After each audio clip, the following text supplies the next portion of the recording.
Bapak Ibu yang dikasihi dalam Tuhan Yesus Kristus, kita akan melanjutkan saat doa dan renungan malam, dan mari bersama-sama kita mendahuluinya dengan berdoa. Bapa di surga, kami datang kepadamu bersyukur oleh karena Engkau mengasihi kami semua, menyertai kami dan menolong kami dalam kegiatan kami di sepanjang hari ini.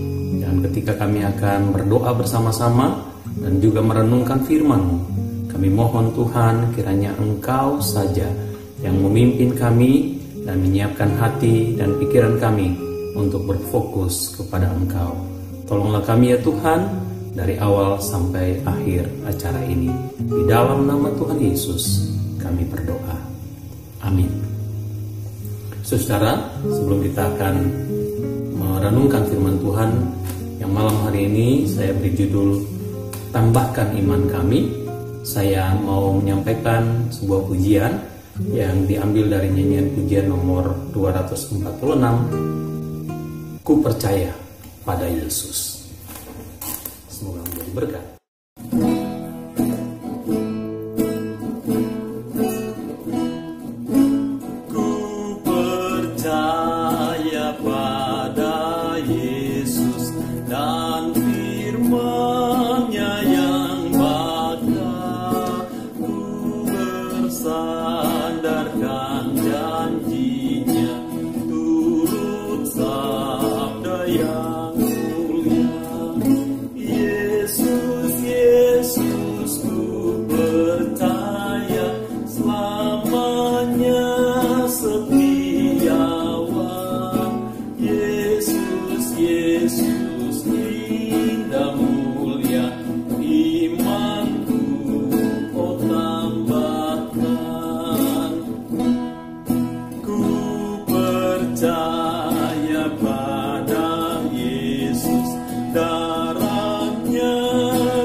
Saudara yang kasih dalam Tuhan Yesus, firman Tuhan malam ini berjudul Tambahkan Iman Kami. Refren dari lagu yang barusan saya nyanyikan di kalimat terakhir menarik. Penulis ini, pengarang lagu ini mengatakan dalam pujian ini suatu ajakan bagi kita, suatu dorongan bagi kita, satu doa bagi kita juga. Untuk kita, ya, imanku kau tambahkan. Ya, dalam bagian lagu ini, di bagian akhir dari referen lagu, setelah dia menyatakan iman dan percaya ya, kepada Yesus yang setiawan, kepada Yesus yang indah mulia, di refnya dia berkata imanku, maksudnya imanku kepada Tuhan, kepada Yesus yang setiawan, kepada Yesus yang indah mulia itu tambahkan. Nah, referen lagu ini mengingatkan saya kepada ungkapan yang sama atau permohonan yang sama dari murid-murid Yesus di Lukas pasal 17 ayat yang ke-5. Lukas pasal 17 ayat yang ke-5, firman Tuhan berkata kepada kita bahwa para rasul, murid-murid Yesus juga pernah mengungkapkan hal yang sama. Ya, dikatakan lalu kata rasul-rasul itu kepada Tuhan, tambahkanlah iman kami. Nah, persoalannya kenapa murid-murid memohonkan hal yang demikian? Tambahkanlah iman kami. Nah, ini yang malam ini akan kita renungkan bersama-sama. Dari perikop yang kita baca di Lukas pasal 17, saudara, penulis Alkitab atau lembaga Alkitab kita memberi judul beberapa nasihat. Nah, saudara, menarik sekali bahwa ayat 5 ya, diungkapkan oleh para murid atau permohonan mereka dinyatakan kepada Tuhan dalam konteks yang menarik untuk kita pelajari, baik dari ayat yang pertama dan kedua, ayat yang ketiga dan keempat, dan kita lompat di ayat 7 sampai dengan ayat yang ke-8. Jadi ada konteks pernyataan itu diungkapkan dalam konteks tertentu. Ada konteks sebelum dan ada konteks sesudahnya. Nah, konteks apa itu? Yang pertama, saudara perhatikan ayat 1 dan 2.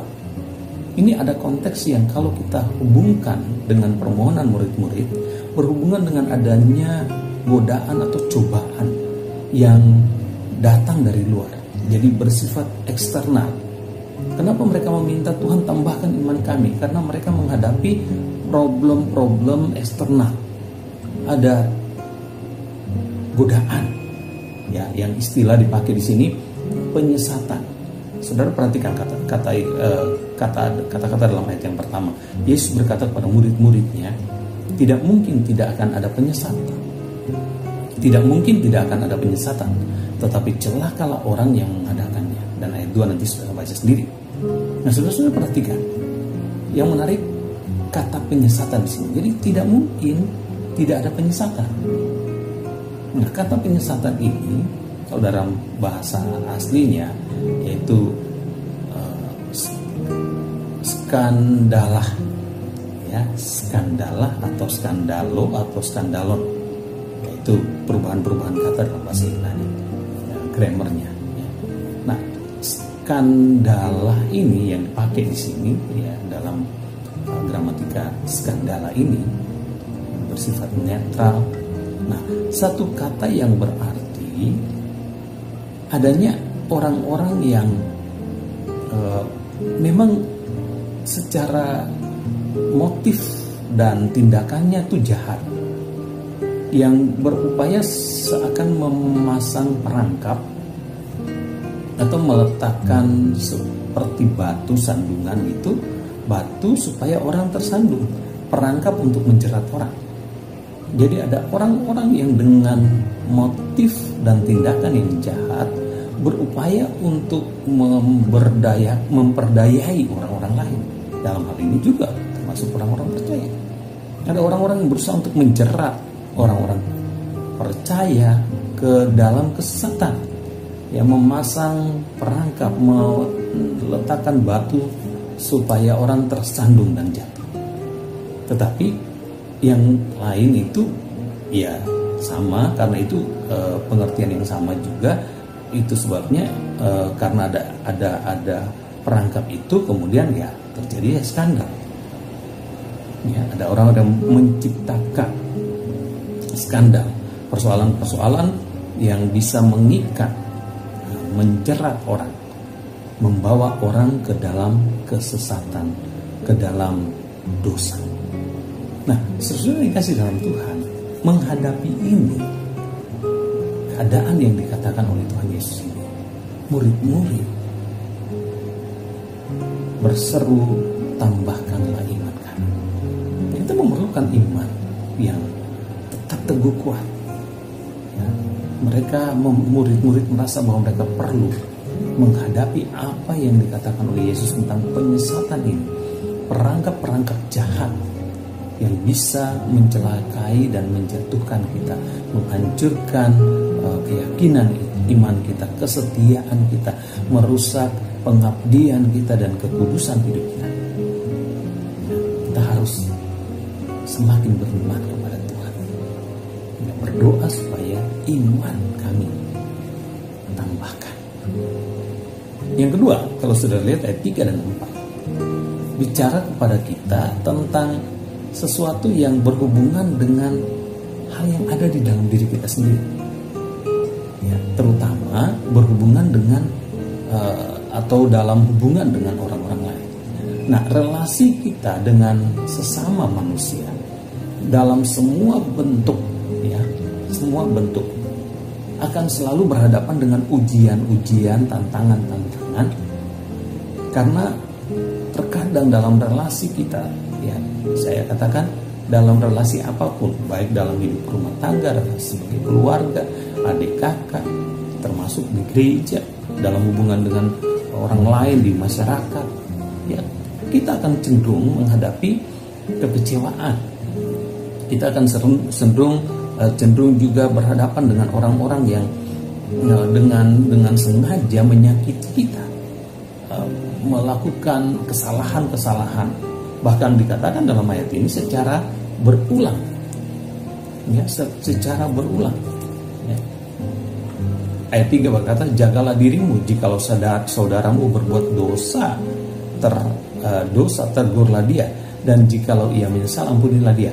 Bahkan yang dikatakan, jikalau ia berdosa terhadap engkau 7 kali sehari dan 7 kali ia kembali kepadamu dan berkata, aku menyesal, engkau harus mengampuni dia. Nah, tentu nasihat Yesus ini atau pengajaran Yesus ini bagi murid-murid itu satu tantangan. Secara tradisi, bagi tradisi para imam Yahudi, kalau bisa mengampuni orang 3 kali saja itu sudah luar biasa hebat. Ya, ajarannya 7 kali. Tetapi 3 kali saja itu sudah satu hal yang hebat. Nah, Yesus berkata ini jika 7 kali sehari, ya, bukan 7 kali setahun, 7 kali dalam 10 tahun, bukan. Kalaupun itu harus terjadi. Nah, di dalam ayat yang lain Tuhan Yesus bilang kita harus mengampuni orang itu 7 kali 70 kali. Artinya ada dorongan dan tantangan untuk menata hati kita, kecenderungan hati kita yang mudah terluka, mudah kecewa, yang rapuh, yang seringkali kemudian mendamkan rasa benci, amarah, ya, dendam, kehilangan kasih yang secara permanen, sehingga yang ada, yang tersisa hanya kekecewaan, keterlukaan, dan bahkan kebencian. Tuhan berkata, gak bisa dalam hubunganmu dengan saudara-saudaramu, apapun hubungan itu, di keluargamu, di gerejamu, kalau ada orang yang membuat hatimu bergumul untuk tetap mengasihinya, kamu harus lakukan itu. Ini berhubungan dengan konsep imanmu. Bukankah kita juga percaya dan yakin kepada Allah yang memperlakukan kita dengan kasih yang tanpa batas, kasih yang mengampuni kita, bukan saja 7 kali, bahkan ketika kita melakukan kesalahan kepada Tuhan 70 kali 7 kali, dan kita datang kepada Dia dengan penuh kerendahan hati dan mohon pengampunan, Dia akan selalu mengampuni kita. Jadi ini berhubungan dengan menata hati kita, kehidupan rohani kita dari dalam, bukan sekedar aktivitas-aktivitas kerohanian kita ketika kita ada di gereja, ada dalam kebaktian, ada dalam aktivitas-aktivitas itu, tapi bagaimana sikap hati kita dalam hubungan kita dengan orang lain. Bisakah kita tetap mengasihi sekalipun ada orang-orang yang bahkan mungkin memasang jerat kepada kita, membuat dengan sengaja memancing emosi kita, merusak suasana hati kita, melukai kita, tidak mewujudkan ekspektasi kita terhadap mereka. Jadi kita kecewa karena perilaku mereka, orang yang mungkin kita idolakan secara rohani, tetapi terbukti mengecewakan kita. Dalam hal ini Tuhan menang. Tuhan mengajar murid-murid, mendorong mereka, menasihati mereka untuk mereka tetap belajar untuk mengampuni. Karena itulah hal yang seharusnya. Saudara yang kasih dalam Tuhan, malam ini saya rasa kita merenungkan 2 hal ini dulu, melihat konteks mengapa murid-murid meminta dan memohon kepada Tuhan supaya iman mereka ditambahkan, iman mereka dikuatkan. Oleh karena ada dua hal yang sedang dihadapi, dan itu juga dua hal yang kita sehari-hari dalam hidup kita hadapi. Ada pencobaan dari luar yang diungkapkan dengan penyesat. Ada orang-orang dan strategi-strategi jahat yang dipakai oleh iblis di luar sana untuk ingin menghancurkan kita, membuat kita gagal, terjerat dan terikat oleh dosa. Malam hari ini kita tahu kita perlu iman supaya kita diteguhkan dan dikuatkan, kita menang. Dan ada pergumulan-pergumulan dalam hati kita sendiri, ya, berhubungan dengan relasi-relasi kita dengan orang lain. Ya, satu keadaan di mana kita diuji untuk tetap hidup di dalam kasih kepada orang-orang lain. Mungkin orang-orang di rumah yang menyakiti kita, yaitu suami, istri, saya juga orang tua, anak-anak. Ada orang-orang yang mengecewakan kita, sahabat-sahabat di gereja juga bisa jadi, ya, melukai kita, atau orang-orang yang secara rohani mungkin kita idolakan, kita kagumi, tetapi mereka gagal mewujudkan ekspektasi dan harapan-harapan kita kepada mereka. Malam hari ini mari kita berdoa supaya Tuhan tolong kita, jaga hati kita. Jangan sampai semua itu merusak iman kita. Jangan sampai itu membuat kita kehilangan hubungan dan persekutuan dengan Tuhan. Kiranya Tuhan Yesus memberkati. Nah, besok kita akan lanjutkan topik ini, dan karena itu mari kita berdoa bersama-sama. Tuhan Bapa di surga, biarlah malam hari ini kami dipenuhi dengan sukacita. Oleh karena kami percaya Tuhan akan terus menjaga iman kami kepadamu. Engkau akan memelihara kami, Engkau memberikan kepada kami hikmat untuk tidak terjerat dalam upaya-upaya dunia ini. Iblis dengan semua hal yang telah dipakai dan dikuasainya untuk menjerat dan membuat kami jatuh dalam dosa, dengan menciptakan kesempatan-kesempatan yang bisa saja membuat kami terjerat, kebiasaan-kebiasaan hidup yang salah, perilaku-perilaku hidup yang salah. Tuhan berkati dan tolong kami supaya kami bisa menghadapi semua jeratan itu, godaan-godaan itu dengan penuh percaya kepada Tuhan, dengan selalu rindu untuk hidup menyenangkan Tuhan. Demikian juga ketika kami harus berhadapan dengan sikap hati kami sendiri dalam memperlakukan orang lain, berhadapan dengan kekecewaan di tengah-tengah dunia ini, dalam hubungan-hubungan kami dengan orang-orang di dekat kami, keluarga kami, suami, istri, anak-anak dan orang tua, atau dalam relasi sebagai saudara bersaudara. Tuhan tolong jaga kami supaya kami tetap mempercayai Engkau sebagai Allah yang lebih dulu mengasihi kami, sehingga kami juga belajar untuk mengasihi, menyatakan kasih-Mu dalam pengampunan, dalam keberanian-keberanian kami untuk memperbaiki hubungan-hubungan kami dengan orang lain.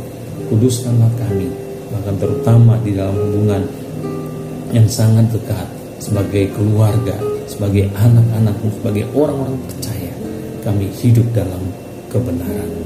Terima kasih Tuhan. Tolong kami ketika kami beristirahat malam ini, kami ada dalam naungan-Mu, dalam pemeliharaan-Mu.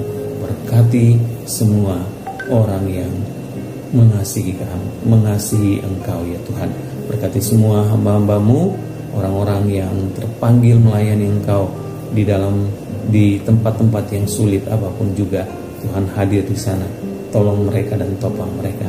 Mereka yang mengasihi Engkau, yang terpanggil untuk melayani Engkau dalam bidang-bidang dalam penanggulangan, terutama orang-orang yang susah, orang-orang yang sedang terpapar virus, para dokter, para perawat yang malam hari ini mungkin masih harus berlelah-lelah melayani para pasien penyintas COVID-19 atau segala sakit penyakit lainnya di rumah-rumah sakit, di klinik-klinik kesehatan. Tuhan memberkati relawan-relawan dengan semua peranan tugas yang dilakukan dalam penanggulangan COVID-19 ini. Tuhan tolong berkati mereka semua. Terima kasih Tuhan. Semua anak-anak-Mu Semua jemaat GBI Grogol biarlah sepanjang malam ini Tuhan pulihkan. Ketika kami tidur, Tuhan pulihkan kesehatan kami, pulihkan kelelahan-kelelahan kami dengan tenaga, kekuatan yang baru dari Tuhan saja. Terima kasih Bapa, di dalam nama Tuhan Yesus kami berdoa. Amin. Selamat malam, selamat beristirahat.